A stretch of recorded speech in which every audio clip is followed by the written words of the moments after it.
I know that these new concepts are often difficult for people to grasp at first blush, so let's take a look at this again. First of all, we have a National Treasury Office who is lending the funds that producers need in order to bring goods to market, services as well. Consumers can't consume unless goods have been produced. It all starts with the producer. First of all, we're going to look at the B costs that the producer has in the way of capital equipment, energy, and raw materials. That's part of what he's spending his money on. So now the producer begins to bring goods and services to marketplace.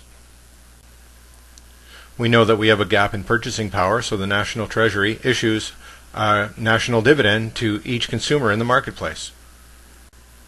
The national dividend allows consumers to pay for the products that they need. To fill the rest of the gap, consumers are given a compensated price, a sales credit every time they make a purchase to fill the rest of the gap. Here we see consumers receiving the merchandise they paid for. And here we see the producer receiving his payment. Finally, we see that the producer is in a position to repay his loan.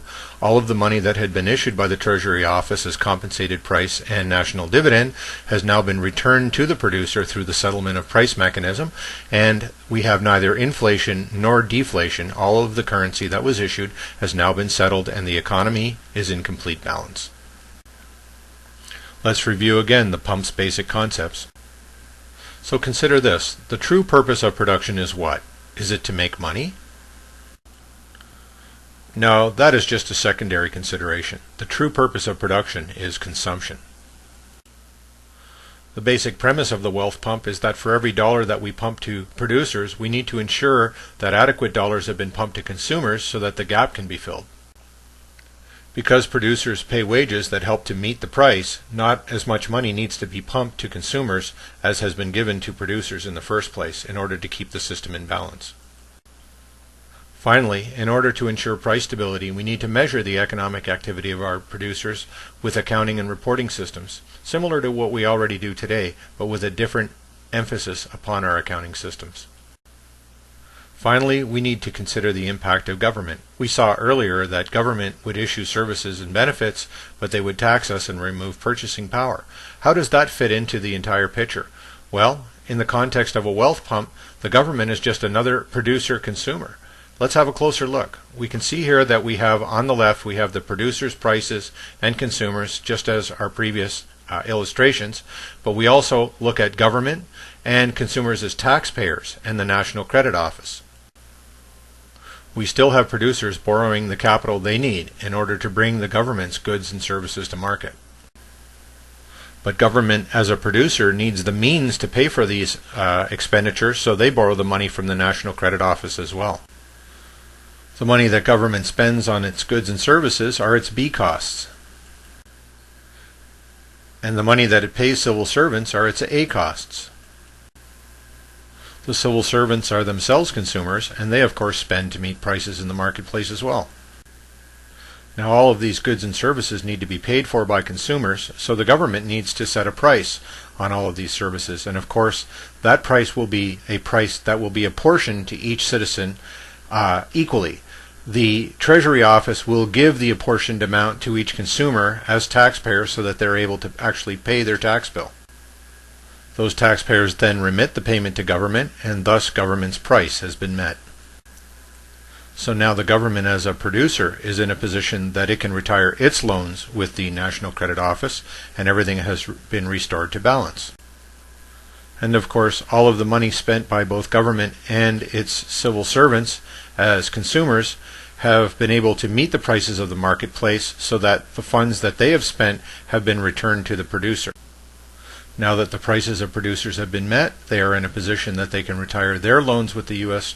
National Credit Office, and we can see that the wealth pump has completed all of its cycles in preparation for another round of production through another set of producer loans. If you have not completely grasped the concepts behind the wealth pumps, I would encourage you to rewind the video to the beginning and play it again. Make sure that you grasp these concepts before proceeding. Obviously, causes have effects, and actions cause reactions.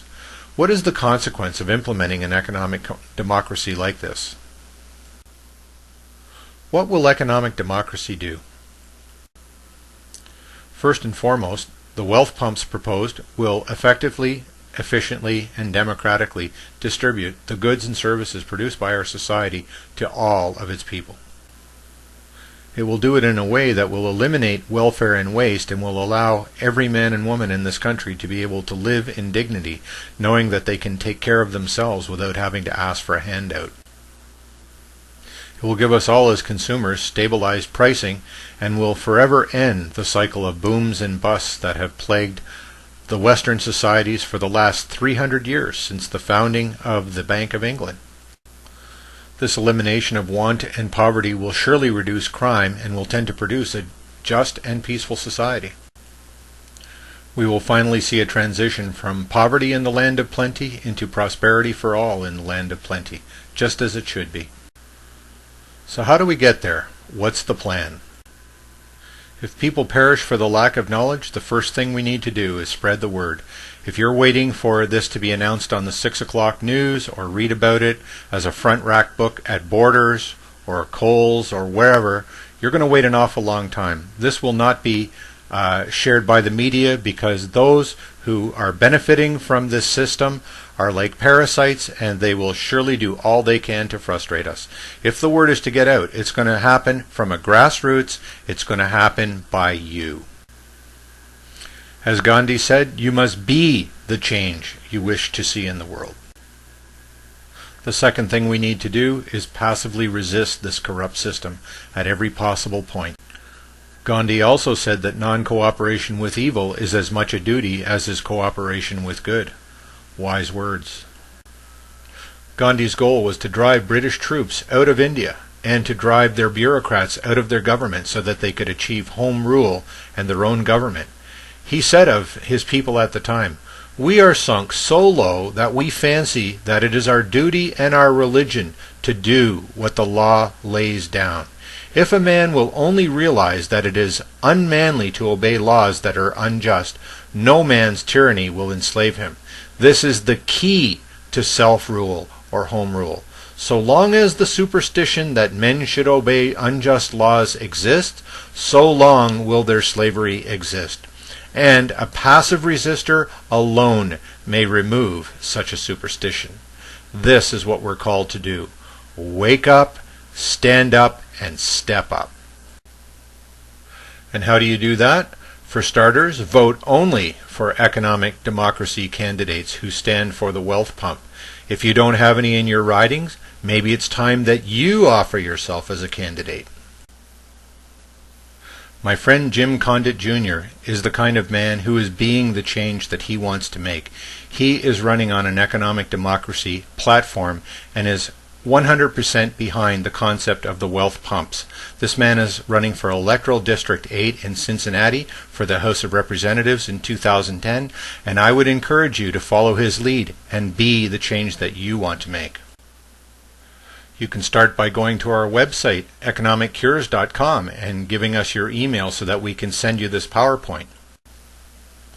You can use this presentation to teach your friends, family, and neighbors about the problems we've shown you today with the gap and usury. You can host meetings in your community to teach people about economic democracy and the wealth pump. Now that you know the real deal, it's your patriotic duty to vote only for candidates that offer economic democracy. Otherwise, you should vote for none of the above and spoil your ballot. You can also write a letter to your Republican, state and federal representatives to let them know that you will only support national economy and wealth pump social credit policies at the next election. Finally, you can visit our website, www.economiccures.com, to purchase my book, either a hard copy or download, or you can pay as little as $5 for the first 3 chapters, which I will credit towards the purchase of the book at a later date to get just the bare bones information you need about the wealth pump and economic democracy. Finally, I would like to thank you for taking the time for listening to this presentation today. And if I may be so bold, I would like to encourage you to take a copy of this link and forward it to everyone that's in your personal address book, encouraging them to listen to this video and to do likewise. Remember, at our website, we don't just show you what's wrong with our economy, we also show you how to fix it.